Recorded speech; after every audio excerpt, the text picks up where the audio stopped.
What's up, fight fans? This is Kurt DeVille with Counterpunch Boxing News, and I have some new news concerning Naoya Inoue versus Nonito Donaire. Classic war. It went down on the zone. Of course, we knew that this was across the pond, so everyone had to see it early.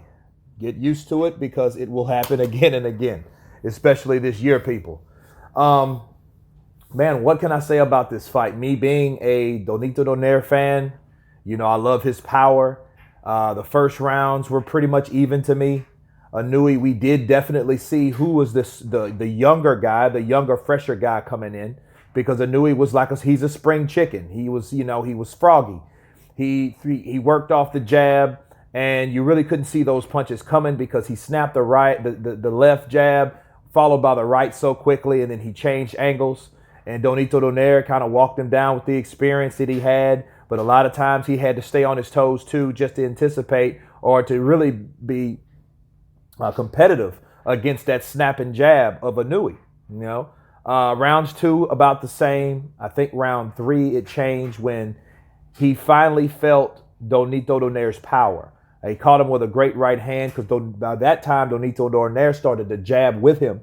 And then he started throwing that right behind it. So he started doubling up on the jab, throwing the right hand, and eventually he caught Inoue. And I believe in the third round, that's when he split Inoue's eye open. And that was a very important change of events, because when that happened, when it got worse, and I think it got worse around the sixth round, you clearly see it. By the fourth round, Inoue's mouth was bloody, his nose was bloody. Even though he was getting off, he was showing you who was the fresher fighter, who was the younger fighter, who was the hungrier fighter. Nonito Donaire did surprise me, though.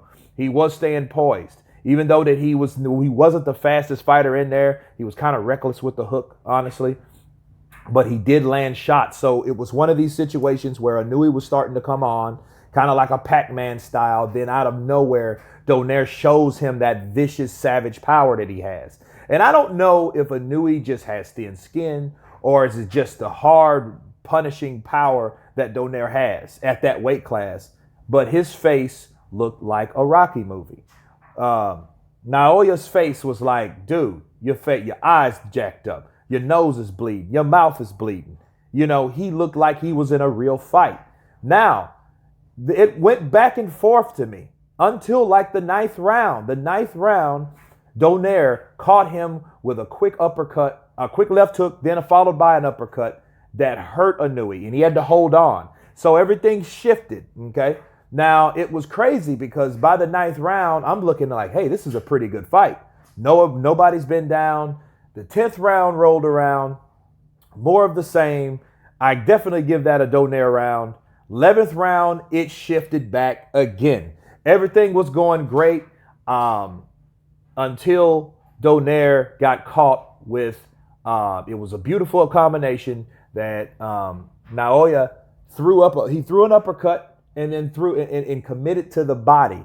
And that's one thing he started to do because he knew that, hey, this older guy, this old timer, 37 years old, he can take my punches. Okay, so I knew he had to change things up.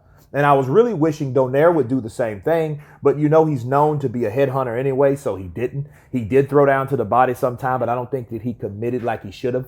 It was times he went to the body, but being with a fresher, faster, quicker fighter that changes angles like that, he should have went to the body. But Inoue did adjust. In the 11th round, he caught him with that left hook, liver shot, boom, caught him right here. Donaire tried to walk it off, but the ref, and then here's the thing about the experience of the ref. The ref knew, no. He's either going to take an 8 or he's going to go down. And Nonito Donaire went down. And he damn near missed the count. That changed everything. Since Inoue went to the body, he swept the rest of the round. And the 12th, I think, well, hold on. The 11th round, Inoue was starting to come on after he got up. Once again, Donaire caught him with a left hook that made him stop in his tracks.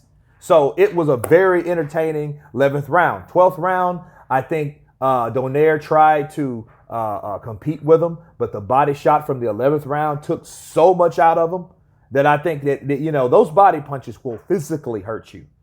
When you take punches to the head, that's a cerebral thing. You're still trying to work with what you got. It's not a physical pain. The physical pain is not the same as somebody hit you in the arm, the chest, the solar plexus, the sides, you know what I mean? The liver.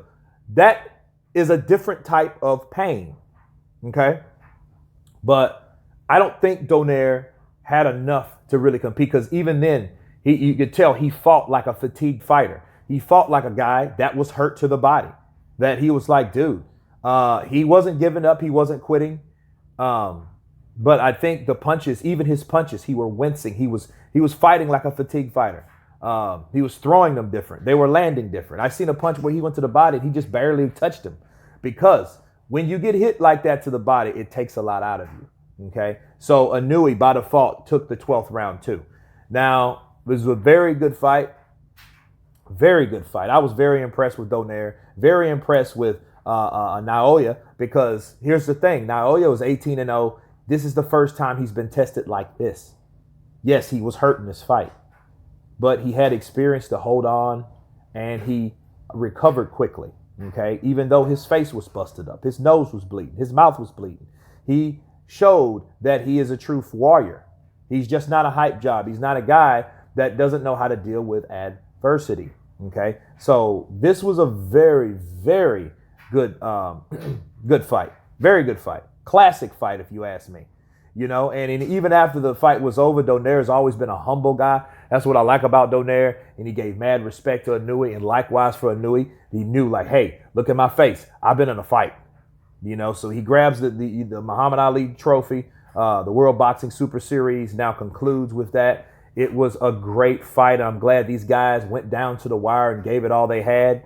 Now, I do have to counterpunch the scorecards. I had the scorecards a lot closer than that, because up until the 10th round, I had it pretty even.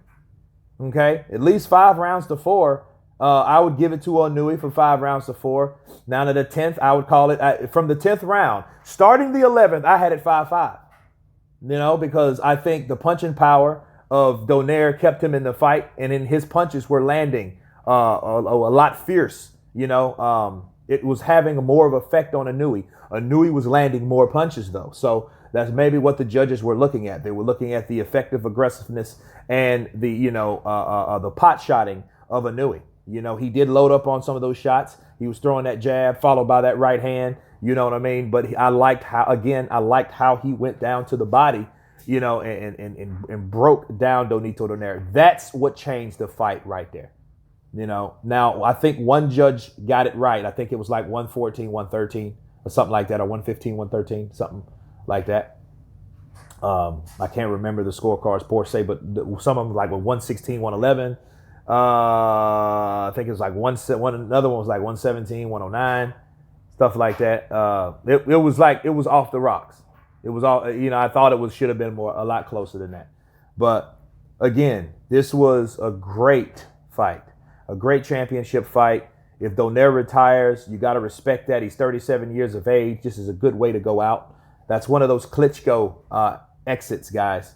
And I take nothing away from Donaire, but Inoue just was a younger, fresher fighter. That's how it's supposed to do. The torch has been properly passed the right way. So that's my counterpunch, my fight study, and recap on the fight, guys. You guys tell me what you think about this fight. Of course, please subscribe. And you guys been Counterpunch. Peace.